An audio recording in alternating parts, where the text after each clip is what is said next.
I really appreciate that. And this, in this interview, what I'm hoping to capture a little bit of is you've obviously had, an openness to the whole idea and kind of an enthusiasm for it. You've been you've embraced it at a lot of different levels. And I'm hoping that I can articulate through this interview just a little bit of that to the wider world, both within LCE as well as outside of LCE. So Right.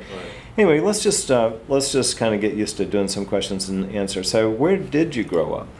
Where did I grow up? Yeah.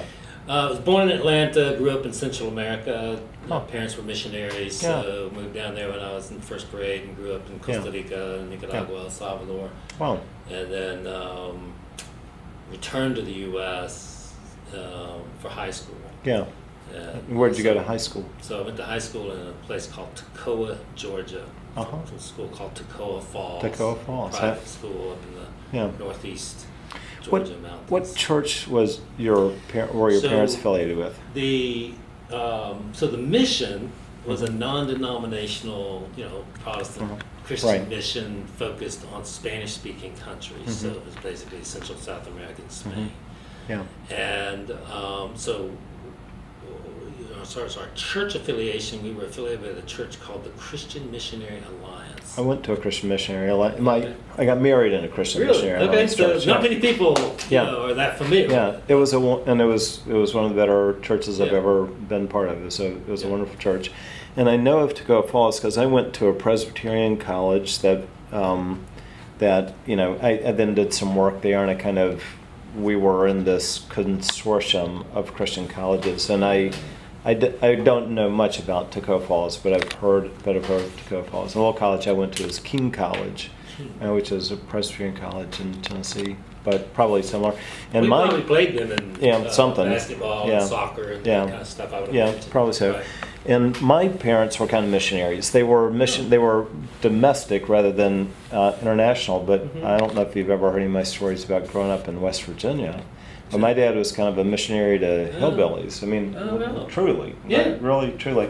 And I come from my uncle was one of the early Presbyterian missionaries in Korea, and he and my aunt were there for all those years. My oldest brother was a missionary. He's recently retired, but in Mexico. So anyway, I totally know your world.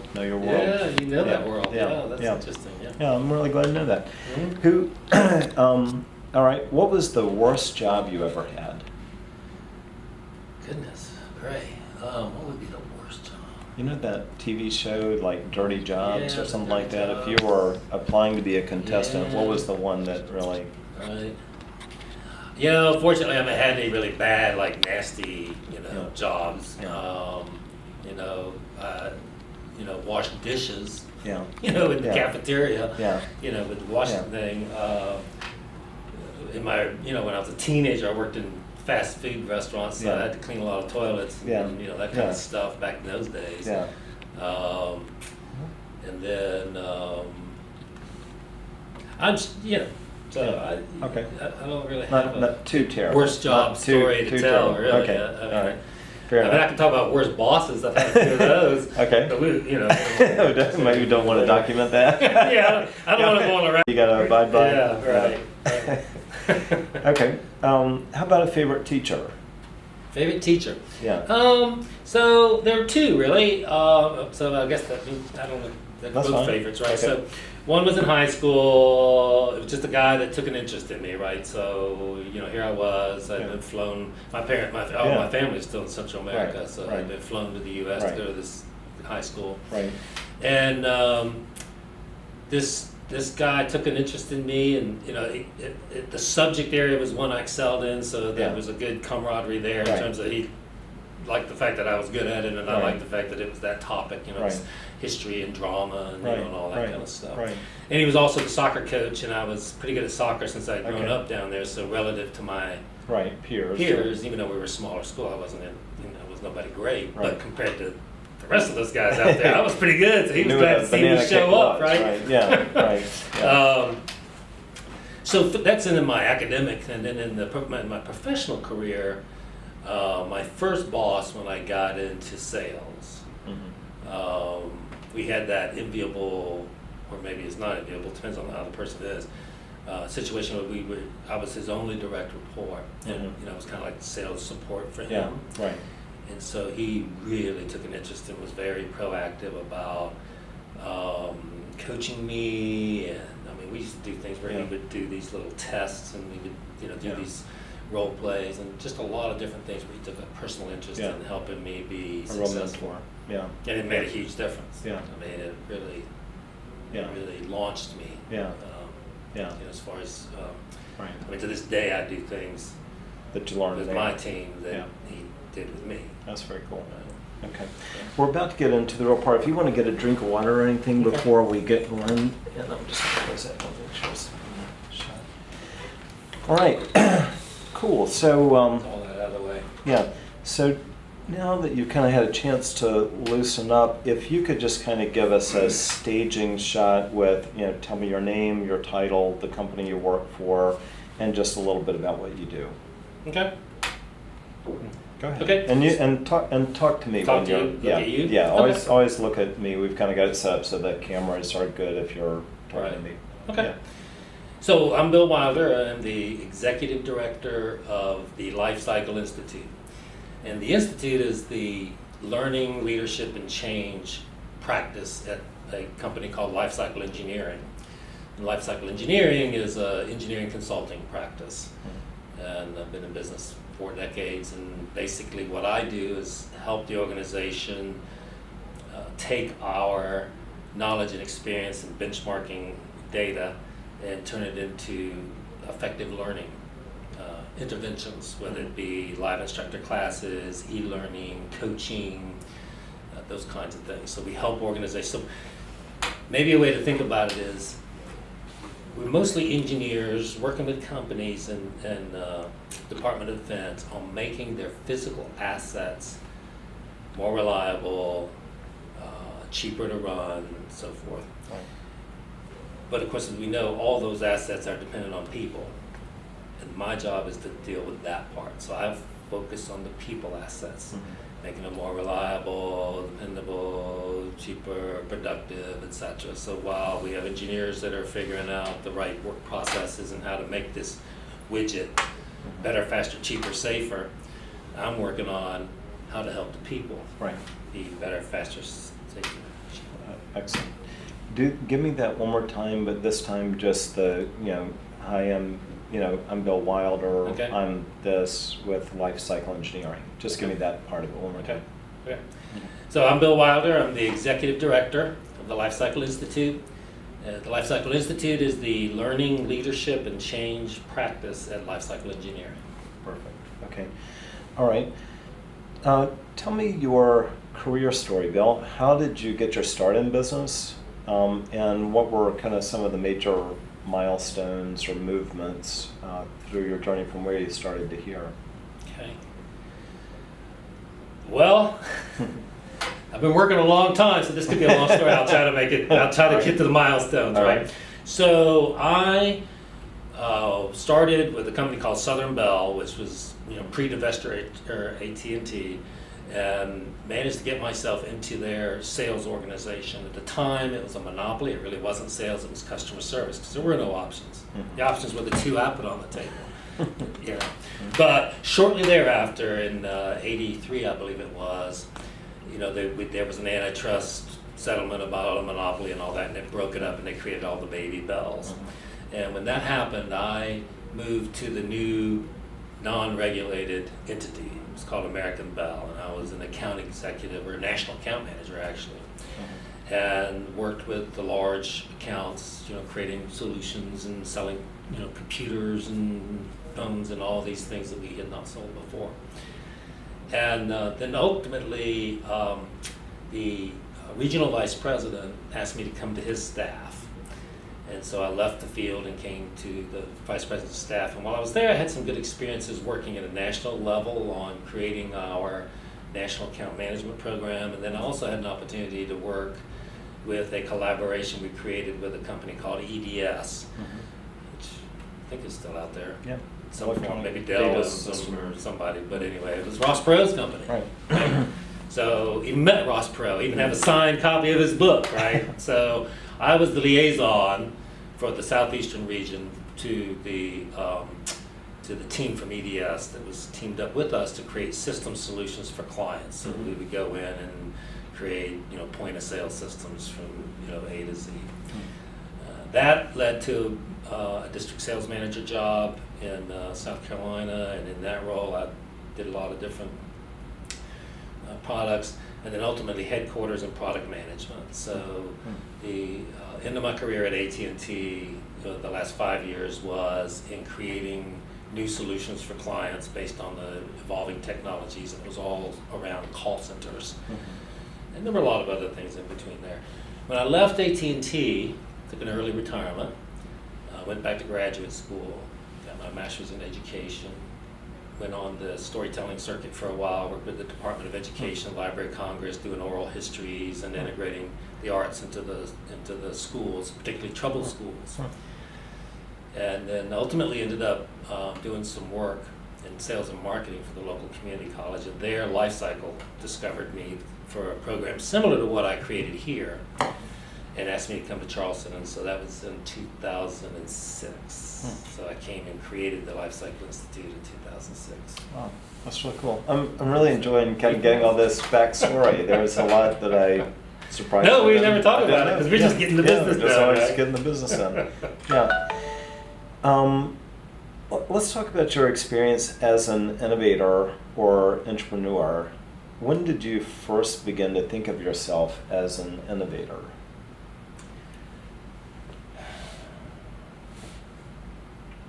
I think that would probably be when I was in sales management, the district sales manager. I'm going to get you to pause. Sorry to interrupt, but if you can say, I first began to think of myself as an innovator, and then pick up from there. Right. Yeah. Right. And feel free to get a drink if you need one. Yeah. That. All right. So all right, let me think about how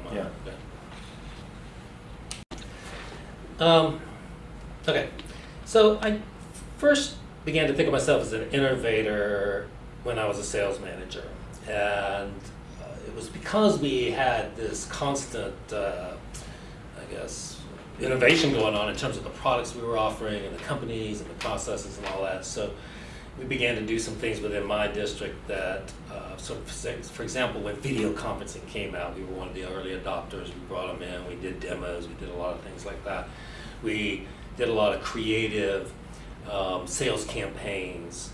And so while that wasn't a product necessarily, we were innovating in the way we were motivating our sales team, the way we were motivating our clients and so forth.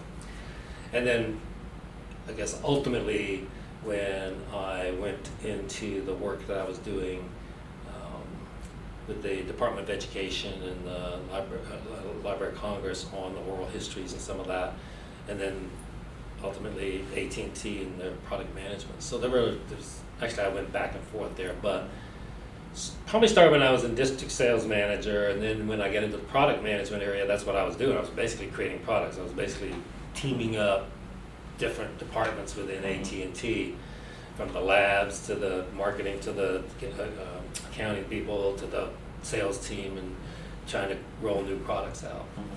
So it probably started there. And then here, because of the nature of the business and the training company that I run, it's constant. I mean, it's constant. We try to introduce 3 or 4 new products every year, and we know if a quarter of those are successful, that's good. But it's going to be higher now because we have a more refined and better process for Awesome. That's good. So, if you were, maybe we could try just another take on that, Bill, where you're, let's see, like, I want to just, kind of as we're putting together this narrative, I want to just establish a little bit some of your background before you started any engagement with Launchpad. Okay. Yeah, so, just kind of like if you were saying, like if you were to kind of condense that into something like, I first really started thinking of myself as an innovator when I was a sales whatever it was at AT&T, where we were doing a number of things, but when it came to life cycle engineering, that got accelerated because it was in this thing where it was creating a whole new Okay, that's division good. of the company, and Sure. we had a need to create multiple new offerings every year or something like that. Okay. So let's just try another take on that, beginning with, I first started thinking about myself as an innovator, and then kind of just Okay. do another take on that. Okay. Yeah. So I first started thinking of myself as an innovator, and I don't even know if I was using that term at the time, when I was a sales manager at AT&T.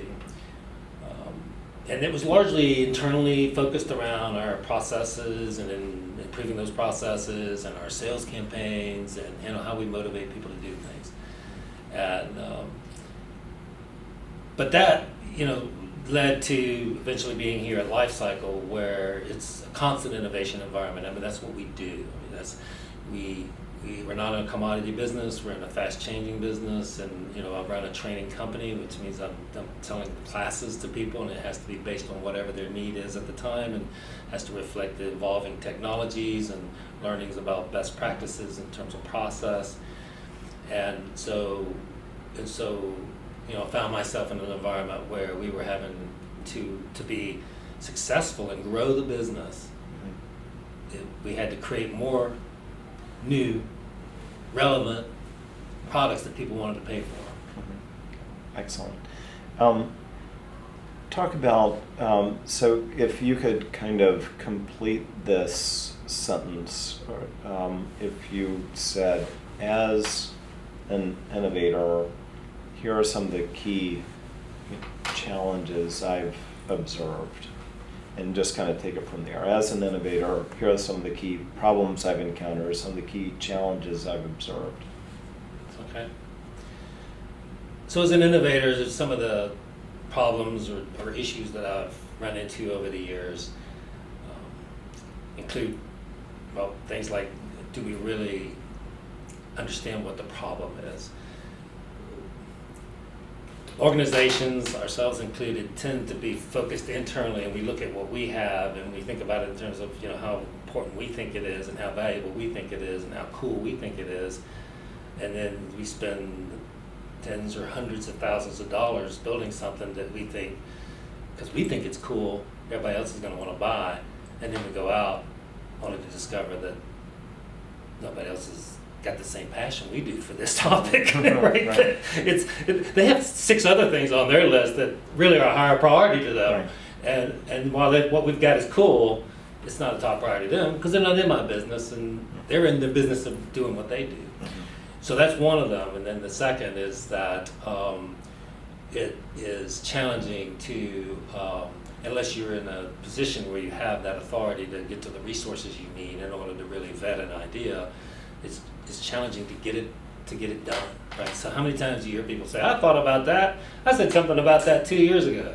Well, why didn't you do something about it? Well, I didn't have money, I didn't have the time, I didn't have the authority, I didn't know how to do it. I just thought it was a good idea, and sure enough, there's Uber out there making billions of dollars doing it now, right? And then the third one that I've seen happen here is where you have a very influential, creative person who can exert a lot of influence and is very compelling to people around them, who convince the organization to go down this path and it has nothing to do with the market. So here we stand,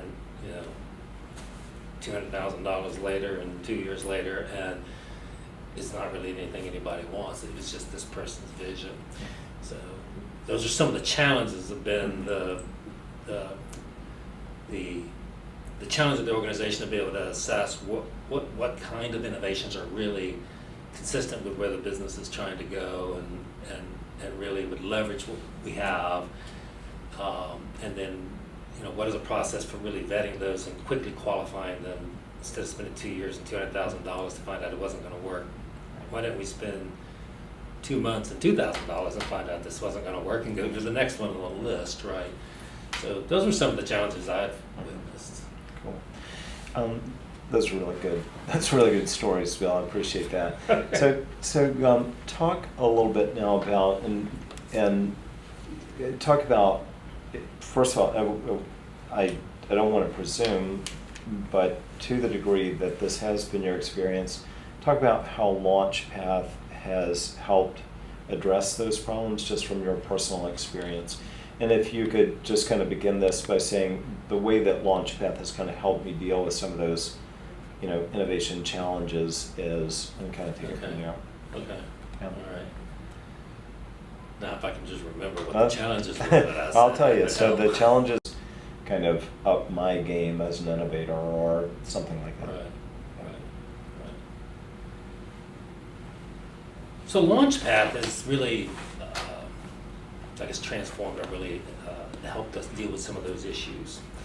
So first of all, just the discipline of a process for how to assess whether or not the idea is a good idea, right? And the inclusion of other people in that process. So I'm able to share an idea with the community of other people interested and get their input to that and suggestions and reaction to that. So it's a little easier way for me to get more people engaged in really assessing the opportunity. And then just the rigor and the discipline of a process for really understanding how that innovation contributes to the organization's goals, right? So there's a clear line of sight. So you go and you identify what the organization is trying to achieve through innovation, and now you can map what you're doing to that and determine is it consistent with that? Is it the kind of innovation that the organization is looking for? Is it does it meet the does it fulfill the financial objectives of the organization and so forth? So it's a more document discipline process for that. Plus, I learned a lot. I mean, so I was doing innovation, but it was pretty much, I come up with an idea and I ran out there and I do my thing. So there's a lot of really deep, good learning about how people successfully innovate. And so for me, there's a lot of best practices in there. So for example, the past, I would just say, okay, I'm going to create this course because I think it's a good idea and we got really good content and we're just going to go out there and we're going to sell this thing. Well, I wouldn't do that now. No, I would go talk to some people that I think would be prospects and ask them what they're dealing with and what their issues are and what their concerns and what the problems are that they're having, so that now when I might still create the exact same product, but the features that it's going to have and the way I talk about it and the value proposition is going to be in terms of problems that are relevant to my target, as opposed to my opinion of what would be a good solution. Right? That's really cool. Bill, you recently kind of shared with, I think maybe the ELT or something, kind of your experience with that. Can you just give a recap of what you shared with them? Like, what was your message to that team? To our executive, our executive leadership about Launchpad. Mm-hmm. So so what I tell the leadership at Lifecycle about Launchpad is that I believe that it is a valuable competency building to help sustain this organization for the long haul. And we've been in business for 4 decades, and hopefully we'll be in business another 4 decades. But the world is constantly changing. We sometimes got lucky with that, but if we had a more disciplined approach to how we innovate, we'll be much more successful in being nimble out there. I mean, what people need and want in terms of services and consulting and support is changing very rapidly, and it always has. So that's nothing new. I mean, people talk like it's some new thing, but the fact that we're not in a commodity business, and we want we want to do more, than a what do they call them, idea box or whatever, the suggestion box, right? We want it to be more than suggestion box. Suggestion box, we want people to actually develop competency in really assessing and understanding what makes a good innovation. I think there are a lot of people that are smart and they're creative and they're constantly thinking. You meet them in the lunchroom, you meet them in the hall, and they're throwing these ideas out. This gives us a way to help them be successful. So I think it's an important competency building thing. I think it's an employee engagement thing. I mean, times people throw something in the suggestion box and they go, nobody does anything with it. Well, yeah, they don't do anything because you need to do it. You need to do it. Yeah. It's your idea, and so I think it's going to I think it's going to increase employee engagement. I think it's going to make us more nimble and agile in the marketplace and be more successful in really addressing issues that our clients and that people need. I think it's going to minimize or reduce the number of failed starts, false starts, or at least get it done before it's been too much time and money on it. I think it will create many more opportunities and innovations than we see today, because there's a very limited few people that are able to get through that process and have that background and discipline. I mean, they don't teach innovation in school. So we want folks to be innovators, and we believe we need innovators because of the nature of our business, where we're providing coaching and services that are evolving every day. Then we need people that think like that. Right. Bill, just to kind of just a couple of quick ones to wrap up. You're doing a really great job. Okay. The first is just, what's your favorite thing about, what's your favorite part of your Launchpad experience or working with Launchpad? If you kind of, yeah.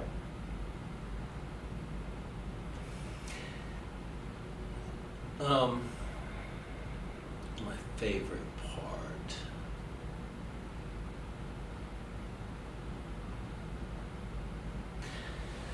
My favorite part of working with Launchpad has been the learning about how successful innovators innovate. What is that process that they go through? And a deeper understanding of how important it is to really understand early on, even if it's just your own best guess, the financials in the market,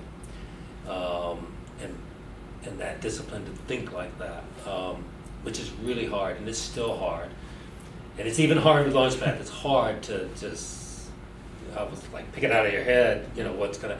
But to figure out that that's okay because we're going to create a hypothesis and then we're going to go out and test the market, that was good. Separating, talking about my solution from talking about the problem was a bit of an epiphany for me, because our reaction would be that I got the solution, I'm going to run out there and ask a bunch of people if they're ready to buy it. But I haven't really talked about what their challenges are and what they're doing, right? So I may be way over here and they're over here. So that discipline there. The resources, the layout, that's awesome. The training that's in there, excellent. The tracking and the ability to manage, and the ability to go in and provide input to all the innovations in there, I think has been very valuable as well. So cool. It's more than one thing. But. Well, that's great. Let's close with I want you to think about, if you could broadcast your message to all the people within LCE that you would like them to get it, or people outside of LCE, what's kind of your message to your colleagues, your boss, your employees, your peers, that it'd be kind of like, here's what you need to understand about Launchpad?